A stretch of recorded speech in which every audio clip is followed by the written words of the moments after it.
an audiobook of The Secret Teachings of All Ages by Manly P. Hall. This section covers Atlantis and the gods of Antiquity. This work was originally published in 1928 and is now under the public domain. This audiobook is made for the purpose of research and discussion, and the views expressed are those of the author. Please listen with discernment and enjoy. Atlantis is the subject of a short but important article appearing in the annual report of the Board of Regents of the Smithsonian Institution for the year ending June 30, 1915. The author, M. Pierre Termier, a member of the Academy of Sciences and Director of Service of the Geologic Chart of France, in 1912 delivered a lecture on the Atlantean hypothesis before the Institut Oceanographique. It is the translated notes of this remarkable lecture that are published in the Smithsonian report. After a long period of disdainful indifference, writes M. Termier, observe how in the last few years science is returning to the study of Atlantis. How many naturalists, geologists, zoologists, or botanists are asking one another today whether Plato has not transmitted to us, with slight amplification, a page from the actual history of mankind. No affirmation is yet permissible, but it seems more and more evident that a vast region, continental or made up of great islands, has collapsed west of the Pillars of Hercules, otherwise called the Strait of Gibraltar, and that its collapse occurred in the not far distant past. In any event, the question of Atlantis is placed anew before men of science, and since I do not believe that it can ever be solved without the aid of oceanography, I have thought it natural to discuss it here, in this temple of maritime science, and to call to such a problem, long scorned but now being revived, the attention of oceanographers, as well as the attention of those who, though immersed in the tumult of cities, lend an ear to the distant murmur of the sea. In his lecture, M. Termier presents geologic, geographic, and zoologic data in substantiation of the Atlantis theory. Figuratively draining the entire bed of the Atlantic Ocean, he considers the inequalities of its basin and cites locations on a line from the Azores to Iceland where dredging has brought lava to the surface from a depth of 3,000 meters. The volcanic nature of the islands now existing in the Atlantic Ocean corroborates Plato's statement that the Atlantean continent was destroyed by volcanic cataclysms. M. Termier also advances the conclusions of a young French zoologist, M. Louis Germain, who admitted the existence of an Atlantic continent connected with the Iberian Peninsula, and with Mauritania, and prolonged toward the south so as to include some regions of desert climate. M. Termier concludes his lecture with a graphic picture of the engulfment of that continent. The description of the Atlantean civilization given by Plato in the Critias may be summarized as follows. In the first ages the gods divided the earth among themselves, proportioning it according to their respective dignities. Each became the peculiar deity of his own allotment, and established therein temples to himself, ordained a priestcraft, and instituted a system of sacrifice. To Poseidon was given the sea and the island continent of Atlantis. In the midst of the island was a mountain, which was the dwelling place of 3 earth-born primitive human beings, Avena, his wife, Leucippe, and their only daughter, Cleito. The maiden was very beautiful, and after the sudden death of her parents she was wooed by Poseidon, who begat by her 5 pairs of male children. Poseidon apportioned his continent among these 10, and Atlas, the eldest, he made overlord of the other 9. Poseidon further called the country Atlantis and the surrounding sea the Atlantic in honor of Atlas. Before the birth of his 10 sons, Poseidon divided the continent and the coastwise sea into concentric zones of land and water, which were as perfect as though turned upon a lathe. 2 zones of land and 3 of water surrounded the central island, which Poseidon caused to be irrigated with 2 springs of water, one warm and the other cold. The descendants of Atlas continued as rulers of Atlantis, and with wise government and industry elevated the country to a position of surpassing dignity. The natural resources of Atlantis were apparently limitless. Precious metals were mined, wild animals domesticated, and perfumes distilled from its fragrant flowers. While enjoying the abundance natural to their semi-tropic location, the Atlanteans employed themselves also in the erection of palaces, temples, and docks. They bridged the zones of sea and later dug a deep canal to connect the outer ocean with the central island, where stood the palaces and temple of Poseidon, which excelled all other structures in magnificence. A network of bridges and canals was created by the Atlanteans to unite the various parts of their kingdom. Plato then describes the white, black, and red stones which they quarried from beneath their continent and used in the construction of public buildings and docks. They circumscribed each of the land zones with a wall, the outer wall being covered with brass, the middle with tin, and the inner, which encompassed the citadel, with orichalc. The citadel, on the central island, contained the palaces, temples, and other public buildings. In its center, surrounded by a wall of gold, was a sanctuary dedicated to Cleito and Poseidon. Here the first 10 princes of the island were born, and here each year their descendants brought offerings. Poseidon's own temple, its exterior entirely covered with silver and its pinnacles with gold, also stood within the citadel. The interior of the temple was of ivory, gold, silver, and orichalc, even to the pillars and floor. The temple contained a colossal statue of Poseidon standing in a chariot drawn by 6 winged horses, about him 100 Nereids riding on dolphins. Arranged outside the building were golden statues of the first 10 kings, and their wives. In the groves and gardens were hot and cold springs.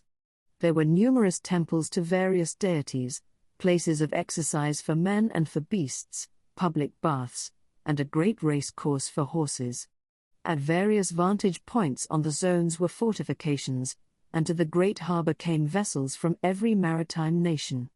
The zones were so thickly populated that the sound of human voices was ever in the air. That part of Atlantis facing the sea was described as lofty and precipitous, but about the central city was a plain sheltered by mountains renowned for their size, number, and beauty. The plain yielded 2 crops each year, in the winter being watered by rains, and in the summer by immense irrigation canals, which were also used for transportation. The plain was divided into sections, and in time of war each section supplied its quota of fighting men and chariots. The 10 governments differed from each other in details concerning military requirements. Each of the kings of Atlantis had complete control over his own kingdom, but their mutual relationships were governed by a code engraved by the first 10 kings on a column of orichalc standing in the temple of Poseidon. At alternate intervals of 5 and 6 years a pilgrimage was made to this temple that equal honor might be conferred upon both the odd and the even numbers. Here, with appropriate sacrifice, each king renewed his oath of loyalty upon the sacred inscription. Here also the kings donned azure robes, and sat in judgment. At daybreak they wrote their sentences upon a golden tablet, and deposited them with their robes as memorials. The chief laws of the Atlantean kings were that they should not take up arms against each other, and that they should come to the assistance of any of their number who was attacked. In matters of war and great moment the final decision was in the hands of the direct descendants of the family of Atlas. No king had the power of life and death over his kinsmen without the assent of a majority of the 10. Plato concludes his description by declaring that it was this great empire which attacked the Hellenic states. This did not occur, however, until their power and glory had lured the Atlantean kings from the pathway of wisdom and virtue. Filled with false ambition, the rulers of Atlantis determined to conquer the entire world. Zeus, perceiving the wickedness of the Atlanteans, gathered the gods into his holy habitation and addressed them. Here Plato's narrative comes to an abrupt end, for the Critias was never finished. In the Timaeus is a further description of Atlantis, supposedly given to Solon by an Egyptian priest, and which concludes as follows: "But afterwards there occurred violent earthquakes and floods, and in a single day and night of rain all your warlike men in a body sank into the earth, and the island of Atlantis in like manner disappeared, and was sunk beneath the sea. And that is the reason why the sea in those parts is impassable and impenetrable, because there is such a quantity of shallow mud in the way, and this was caused by the subsidence of the island.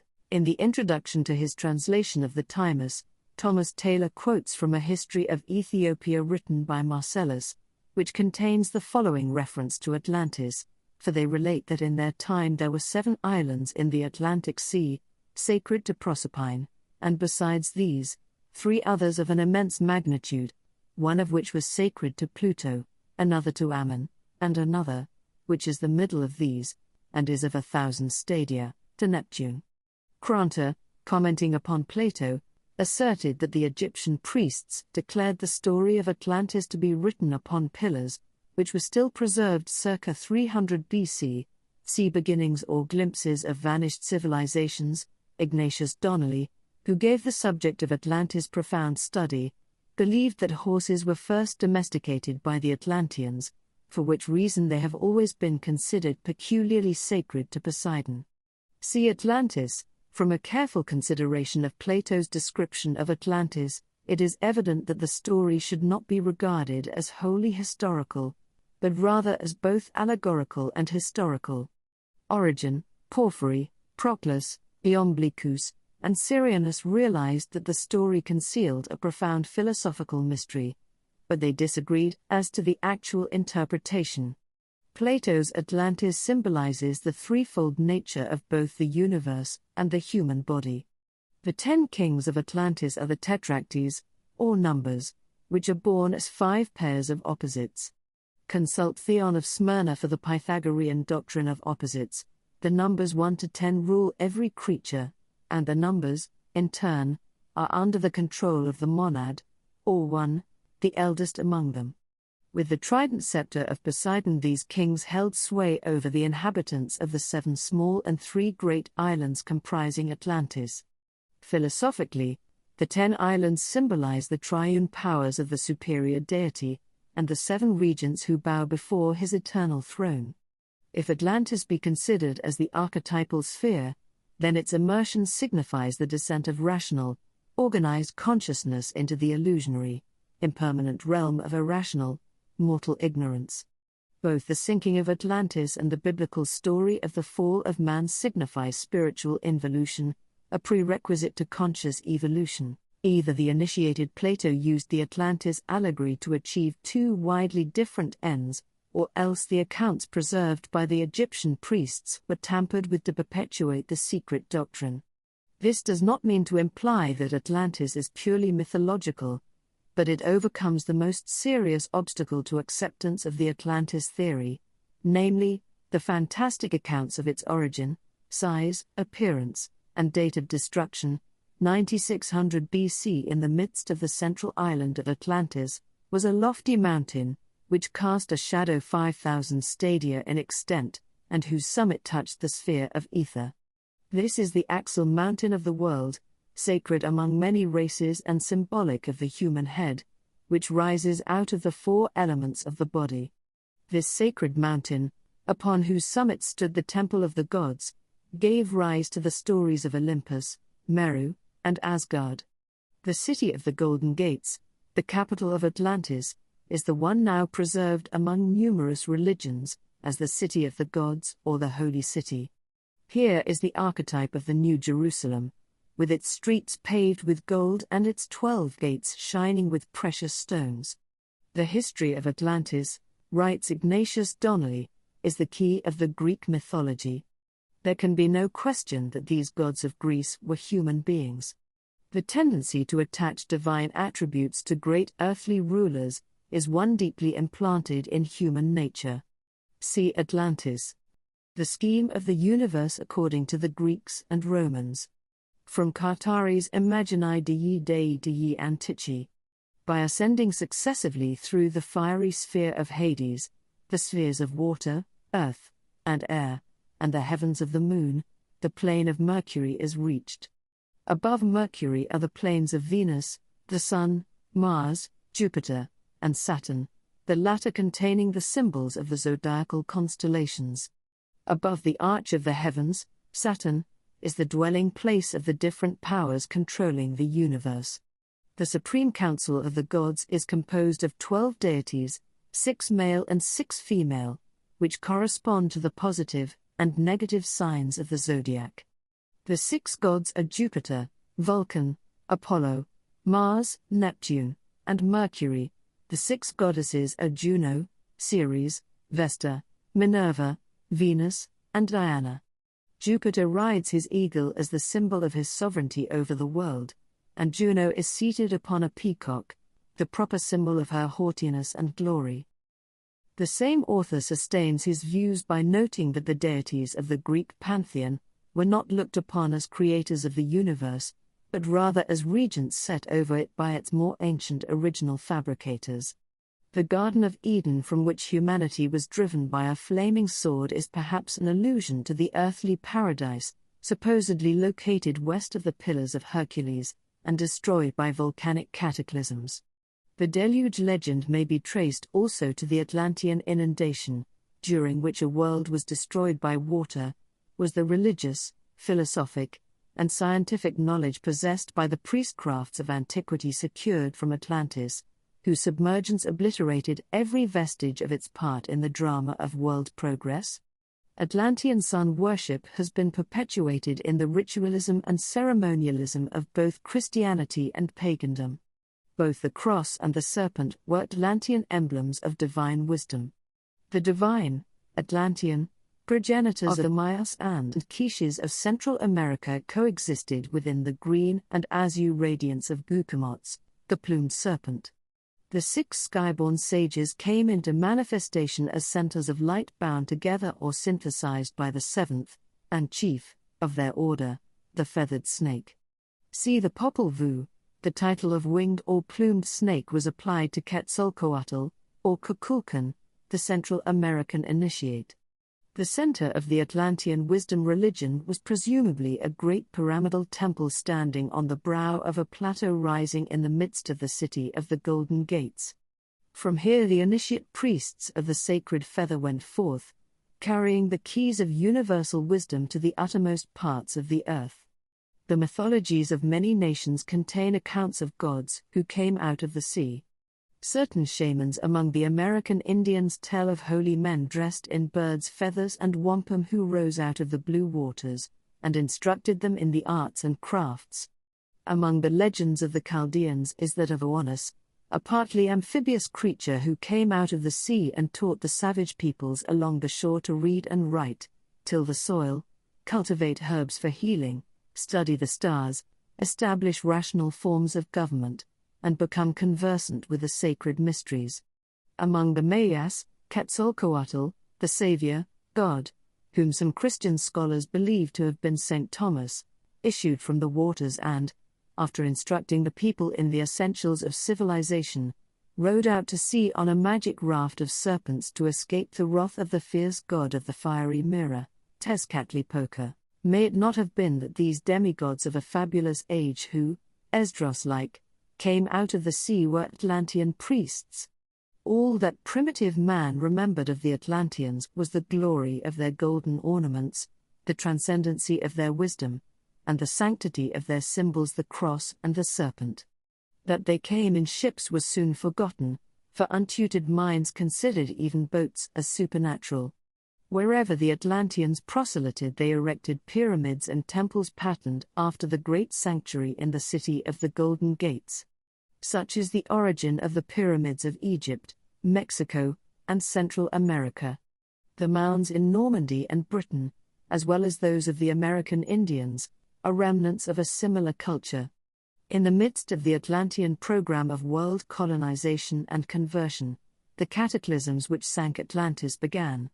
The initiate priests of the sacred feather who promised to come back to their missionary settlements never returned, and after the lapse of centuries tradition preserved only a fantastic account of gods who came from a place where the sea now is. H. P. Blavatsky thus sums up the causes which precipitated the Atlantean disaster. Under the evil insinuations of their demon, Thieftat, the Atlantis race became a nation of wicked magicians. In consequence of this, war was declared, the story of which would be too long to narrate. Its substance may be found in the disfigured allegories of the race of Cain, the giants, and that of Noah and his righteous family. The conflict came to an end by the submersion of the Atlantis, which finds its imitation in the stories of the Babylonian and Mosaic flood. The giants and magicians and all flesh died, and every man. All except Jethros and Noah, who are substantially identical with the great father of the Flying Scythians in the Popol Vuh, or the sacred book of the Guatemalans, which also tells of his escaping in a large boat, like the Hindu Noah Vaiswasvata. See Isis Unveiled. From the Atlanteans the world has received not only the heritage of arts and crafts, philosophies and sciences, ethics and religions, but also the heritage of hate, strife, and perversion. The Atlanteans instigated the first war, and it has been said that all subsequent wars were fought in a fruitless effort to justify the first one, and right the wrong which it caused. Before Atlantis sank, its spiritually illumined initiates, who realized that their land was doomed because it had departed from the path of light, withdrew from the ill-fated continent. Carrying with them the sacred and secret doctrine, these Atlanteans established themselves in Egypt, where they became its first divine rulers. Nearly all the great cosmologic myths forming the foundation of the various sacred books of the world are based upon the Atlantean mystery rituals.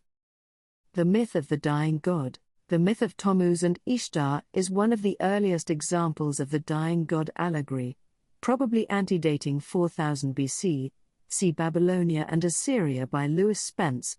The imperfect condition of the tablets upon which the legends are inscribed makes it impossible to secure more than a fragmentary account of the Tammuz rites. Being the esoteric god of the sun, Tammuz did not occupy a position among the first deities venerated by the Babylonians, who for lack of deeper knowledge looked upon him as a god of agriculture or a vegetation spirit. Originally he was described as being one of the guardians of the gates of the underworld. Like many other savior gods, he is referred to as a shepherd or the lord of the shepherd's seat. Tammuz occupies the remarkable position of son and husband of Ishtar, the Babylonian and Assyrian mother, goddess. Ishtar, to whom the plane of Venus was sacred, was the most widely venerated deity of the Babylonian and Assyrian pantheon. She was probably identical with Ashtaroth, Astarte, and Aphrodite. The story of her descent into the underworld in search presumably for the sacred elixir which alone could restore Tammuz to life, is the key to the ritual of her mysteries. Tammuz, whose annual festival took place just before the summer solstice, died in midsummer in the ancient month which bore his name, and was mourned with elaborate ceremonies. The manner of his death is unknown, but some of the accusations made against Ishtar by Is-Dubar, Nimrod, would indicate that she, indirectly at least, had contributed to his demise. The resurrection of Tammuz was the occasion of great rejoicing, at which time he was hailed as a redeemer of his people. With outspread wings, Ishtar, the daughter of Sin, the moon, sweeps downward to the gates of death. The house of darkness, the dwelling of the god Ekala, is described as the place of no return. It is without light, the nourishment of those who dwell therein is dust and their food is mud. Over the bolts on the door of the house of Ekala is scattered dust, and the keepers of the house are covered with feathers like birds. Ishtar demands that the keepers open the gates, declaring that if they do not she will shatter the doorposts, and strike the hinges and raise up dead devourers of the living. The guardians of the gates beg her to be patient while they go to the Queen of Hades from whom they secure permission to admit Ishtar, but only in the same manner as all others came to this dreary house. Ishtar thereupon descends through the 7 gates which lead downward into the depths of the underworld. At the first gate the great crown is removed from her head, at the second gate the earrings from her ears, at the third gate the necklace from her neck, at the fourth gate the ornaments from her breast, at the fifth gate the girdle from her waist, at the sixth gate the bracelets from her hands and feet, and at the seventh gate the covering cloak of her body. Ishtar remonstrates as each successive article of apparel is taken from her, but the guardian tells her that this is the experience of all who enter the somber domain of death. Enraged upon beholding Ishtar, The mistress of Hades inflicts upon her all manner of disease and imprisons her in the underworld. As Ishtar represents the spirit of fertility, her loss prevents the ripening of the crops and the maturing of all life upon the earth. In this respect, the story parallels the legend of Persephone. The gods, realizing that the loss of Ishtar is disorganizing all nature, send a messenger to the underworld and demand her release. The mistress of Hades is forced to comply, and the water of life is poured over Ishtar. Thus cured of the infirmities inflicted on her, she retraces her way upward through the 7 gates, at each of which she is reinvested with the article of apparel which the guardians had removed. See the Chaldean account of Genesis. No record exists that Ishtar secured the water of life, which would have wrought the resurrection of Tammuz. The myth of Ishtar symbolizes the descent of the human spirit through the 7 worlds, or spheres of the sacred planets, until finally, deprived of its spiritual adornments, it incarnates in the physical body, Hades, where the mistress of that body heaps every form of sorrow and misery upon the imprisoned consciousness. The waters of life, the secret doctrine, cure the diseases of ignorance, and the spirit, ascending again to its divine source, regains its God-given adornments as it passes upward through the rings of the planets. Another mystery ritual among the Babylonians and Assyrians was that of Merodach and the dragon. Merodach, the creator of the inferior universe, slays a horrible monster, and out of her body forms the universe. Here is the probable source of the so-called Christian allegory of St. George and the dragon. The mysteries of Adonis, or Adoni, were celebrated annually in many parts of Egypt, Phoenicia, and Byblos. The name Adonis, or Adoni, means Lord and was a designation applied to the sun and later borrowed by the Jews as the exoteric name of their god. Smyrna, mother of Adonis, was turned into a tree by the gods, and after a time the bark burst open and the infant Savior issued forth. According to one account, he was liberated by a wild boar which split the wood of the maternal tree with its tusks. Adonis was born at midnight of the 24th of December, and through his unhappy death a mystery rite was established that wrought the salvation of his people. In the Jewish month of Tammuz, another name for this deity, he was gored to death by a wild boar sent by the god Mars. The Adoniasmos was the ceremony of lamenting the premature death of the murdered god. In Ezekiel 8:14, it is written that women were weeping for Tammuz, Adonis, at the north gate of the Lord's house in Jerusalem. Sir James George Fraser cites Jerome thus. He tells us that Bethlehem, the traditionary birthplace of the Lord, was shaded by a grove of that still older Syrian lord, Adonis, and that where the infant Jesus had wept, the lover of Venus was bewailed. See the Golden Bough. The effigy of a wild boar is said to have been set over one of the gates of Jerusalem in honor of Adonis, and his rites celebrated in the grotto of the Nativity at Bethlehem. Adonis as the god, or god, man is one of the keys to Sir Francis Bacon's use of the wild boar in his cryptic symbolism. Adonis was originally an androgynous deity, who represented the solar power which in the winter was destroyed by the evil principle of cold, the boar. After 3 days, months, in the tomb, Adonis rose triumphant on the 25th day of March. Amidst the acclamation of his priests and followers, he is risen. Adonis was born out of a myrrh tree. Myrrh, the symbol of death because of its connection with the process of embalming, was one of the gifts brought by the 3 magi to the manger of Jesus. In the mysteries of Adonis, the neophyte passed through the symbolic death of the god and, raised by the priests, entered into the blessed state of redemption made possible by the sufferings of Adonis. Nearly all authors believe Adonis to have been originally a vegetation god directly connected with the growth and maturing of flowers and fruits. In support of this viewpoint, they describe the gardens of Adonis, which were small baskets of earth in which seeds were planted and nurtured for a period of 8 days. When those plants prematurely died for lack of sufficient earth, they were considered emblematic of the murdered Adonis, and were usually cast into the sea with images of the god. In Phrygia there existed a remarkable school of religious philosophy which centered around the life and untimely fate of another savior god known as Attis, or Attis, by many considered synonymous with Adonis. This deity was born at midnight on the 24th day of December. Of his death there are two accounts.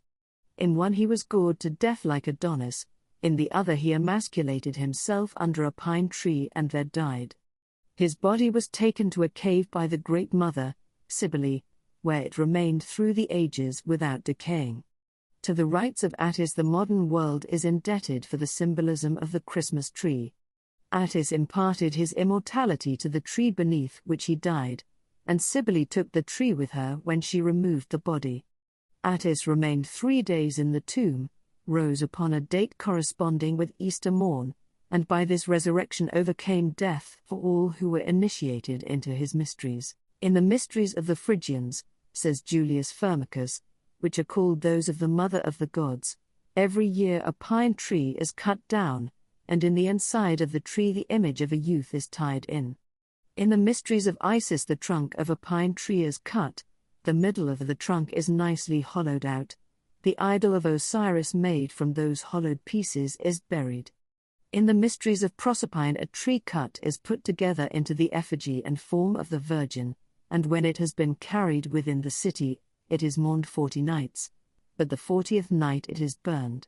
See Sod, the mysteries of Adoni. The mysteries of Attis included a sacramental meal during which the neophyte ate out of a drum and drank from a cymbal. After being baptized by the blood of a bull, the new initiate was fed entirely on milk to symbolize that he was still a philosophical infant, having but recently been born out of the sphere of materiality. See Fraser's The Golden Bough. Is there a possible connection between this lacteal diet prescribed by the Attic rite and St. Paul's allusion to the food for spiritual babes? Sallust gives a key to the esoteric interpretation of the Attic rituals. Cybele, the Great Mother, signifies the vivifying powers of the universe, and Attis that aspect of the spiritual intellect which is suspended between the divine and animal spheres. The Mother of the Gods, loving Attis, gave him a starry hat, signifying celestial powers, but Attis, mankind, falling in love with a nymph, symbolic of the lower animal propensities, forfeited his divinity, and lost his creative powers. It is thus evident that Attis represents the human consciousness, and that his mysteries are concerned with the reattainment of the starry hat. See Sallust on the Gods and the World. The rites of Sabazius were very similar to those of Bacchus, and it is generally believed that the two deities are identical. Bacchus was born at Sabazius, or Sabaut, and these names are frequently assigned to him. The Sabazian mysteries were performed at night, and the ritual included the drawing of a live snake across the breast of the candidate. Clement of Alexandria writes, the token of the Sabazian mysteries to the initiated is the deity gliding over the breast. A golden serpent was the symbol of Sabazius because this deity represented the annual renovation of the world by the solar power. The Jews borrowed the name Sabaoth from these mysteries, and adopted it as one of the appellations of their supreme god. During the time the Sabazian mysteries were celebrated in Rome, the cult gained many votaries and later influenced the symbolism of Christianity. The Kabiric mysteries of Samothrace were renowned among the ancients, being next to the Eleusinian in public esteem. Herodotus declares that the Samothracians received their doctrines, especially those concerning Mercury, from the Pelasgians. Little is known concerning the Kabiric rituals, for they were enshrouded in the profoundest secrecy. Some regard the Kabiri as 7 in number, and refer to them as the 7 spirits of fire before the throne of Saturn. Others believe the Kabiri to be the 7 sacred wanderers, later called the planets. While a vast number of deities are associated with the Samothracian mysteries, the ritualistic drama centers around 4 brothers. The first 3, Askieros, Achiocussus, and Achiosherza, attack and murder the 4th, Kashmala, or Cadmilus. Dionysodorus, however, identifies Askieros with Demeter, Achiocussus with Pluto, Achiosherza with Persephone, and Kashmala with Hermes. Alexander Wilder notes that in the Samothracian ritual Cadmilus is made to include the Theban serpent god, Cadmus, the Thoth of Egypt, the Hermes of the Greeks, and the Emeth or Aesculapius of the Alexandrians and Phoenicians. Here again is a repetition of the story of Osiris, Bacchus, Adonis, Balder, and Hiram Arbif. The worship of Attis and Cybele was also involved in the Samothracian mysteries. In the rituals of the Kabiri is to be traced a form of pine tree worship, for this tree, sacred to Attis, was first trimmed into the form of a cross, and then cut down in honor of the murdered god whose body was discovered at its foot. If you wish to inspect the orgies of the Corybants, writes Clement, then know that, having killed their third brother, they covered the head of the dead body with a purple cloth, crowned it, and carrying it on the point of a spear, buried it under the roots of Olympus. These mysteries are, in short, murders and funerals. This ante-Nicene father in his efforts to defame the pagan rites apparently ignores the fact that, like the Kabirian martyr, Jesus Christ was foully betrayed, tortured, and finally murdered, and the priests of these rites, who are called kings of the sacred rites by those whose business it is to name them, give additional strangeness to the tragic occurrence, by forbidding parsley with the roots from being placed on the table, for they think that parsley grew from the corybantic blood that flowed forth, just as the women, in celebrating the Thmaphoria, abstain from eating the seeds of the pomegranate, which have fallen on the ground, from the idea that pomegranates sprang from the drops of the blood of Dionysus. Those Corybants also they call Kabiric, and the ceremony itself they announce as the Kabiric mystery. The mysteries of the Kabiri were divided into 3 degrees, the first of which celebrated the death of Kashmala, at the hands of his 3 brothers, the second, the discovery of his mutilated body, the parts of which had been found and gathered after much labor, and the third, accompanied by great rejoicing and happiness, his resurrection and the consequent salvation of the world. The temple of the Kabiri at Samothrace contained a number of curious divinities, many of them misshapen creatures representing the elemental powers of nature, possibly the Bacchic Titans. Children were initiated into the Kabirian cult with the same dignity as adults, and criminals who reached the sanctuary were safe from pursuit. The Samothracian rites were particularly concerned with navigation, the Dioscuri, Castor, and Pollux, or the gods of navigation, being among those propitiated by members of that cult. The Argonautic expedition, listening to the advice of Orpheus, stopped at the island of Samothrace for the purpose of having its members initiated into the Kabiric rites. Herodotus relates that when Cambyses entered the temple of the Kabiri he was unable to restrain his mirth at seeing before him the figure of a man standing upright and, facing the man, the figure of a woman standing on her head. Had Cambyses been acquainted with the principles of divine astronomy, he would have realized that he was then in the presence of the key to universal equilibrium. I ask, says Voltaire, who were these hierophants, these sacred Freemasons, who celebrated their ancient mysteries of Samothracia, and whence came they and their gods Kabiri? See Mackey's Encyclopedia of Freemasonry. Clement speaks of the mysteries of the Kabiri as the sacred mystery of a brother slain by his brethren, and the Kabiric death was one of the secret symbols of antiquity. Thus the allegory of the self murdered by the not-self is perpetuated through the religious mysticism of all peoples. The philosophic death and the philosophic resurrection are the lesser and the greater mysteries respectively. A curious aspect of the dying god myth is that of the hanged man. The most important example of this peculiar conception is found in the Odinic rituals where Odin hangs himself for 9 nights from the branches of the world tree, and upon the same occasion also pierces his own side with the sacred spear. As the result of this great sacrifice, Odin, while suspended over the depths of Niflheim, discovered by meditation the runes or alphabets by which later the records of his people were preserved. Because of this remarkable experience, Odin is sometimes shown seated on a gallows tree, and he became the patron deity of all who died by the noose. Esoterically, the hanged man is the human spirit which is suspended from heaven by a single thread.